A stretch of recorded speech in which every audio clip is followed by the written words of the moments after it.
you are always nice, if you're always people-pleasing, it's not going to get you very far. Disappointing is a matter of growth. If you are always afraid of disappointing people, one, that means you don't find that they're emotionally strong enough for it.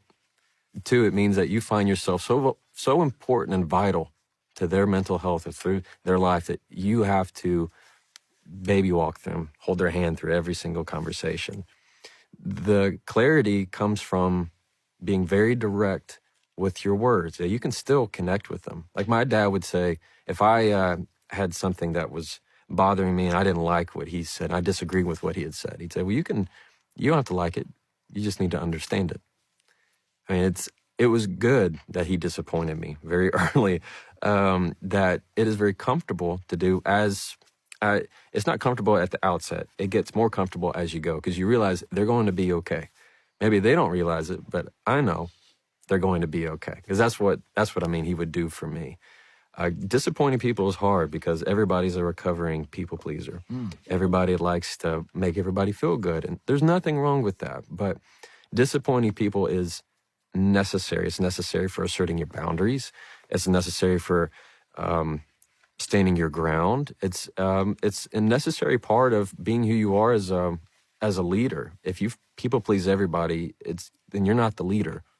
That's just so you simple end up truth. pleasing no one. Absolutely. Yeah. If you're going to people please, at least make sure one of them is you. Yeah. Boy, you know what? That's a bomb. That really is. Yeah. Like, I think if anybody goes to therapy and does therapy, if at some point your therapist gets to that point, that's the challenge, is that we're so worried about everybody else, and the one person we don't pay enough attention to is ourselves. Yeah, we get into these situations where maybe it's 5 years in, maybe it's 2 weeks in, whatever it is, you look around and go, why am I doing this? Yeah. Why am I doing this? Why did I say yes to this? Yeah, this is exhausting. But sometimes it takes the failures to find your way to learn. Yeah. I mean, it's going to just be part of it. But what I like, saying no to somebody is very difficult for people. Sure. Saying no, turning that down, not attending that breakfast with a work associate who thinks y'all are BFFs, things that you need to say no to. When you say maybe, we'll see, I'll get back with you, it just lives in your head rent-free. It just continues on. When you say no, there's that temporary discomfort, but it's gone. Then you're not having to carry it nearly as much. What happens is a lot of people are carrying a lot. And then they get mad, not at the other person. They're just mad because they're carrying something heavy. It's a lot easier to say no to somebody if you explain that the no is based on a yes that you've already decided on. Interesting. And I find that sometimes if I have to say no to like a coffee or it's like, that's easy because you can go, well, I've already got something on my calendar. Right. So we're effortless in saying something like that to somebody. Can you do this? Well, I can't because I've got a meeting. That's effortless. But then when it gets personal, curious to know your thoughts on that idea. Yeah. So disappointing people and saying no, very interrelated. I have a formula that I teach on how to say no to certain things. And maybe you need to turn down let's say it's turning down an invitation. Here's where it goes wrong. Where you say, thank you. You lead with gratitude first. Say, thank you, but. Oh, I'd love to. That sounds so wonderful, but I can't. So you leave. The mistake happens when you lead with the gratitude and then you end with the no, because the word but takes away from everything. I love you, but.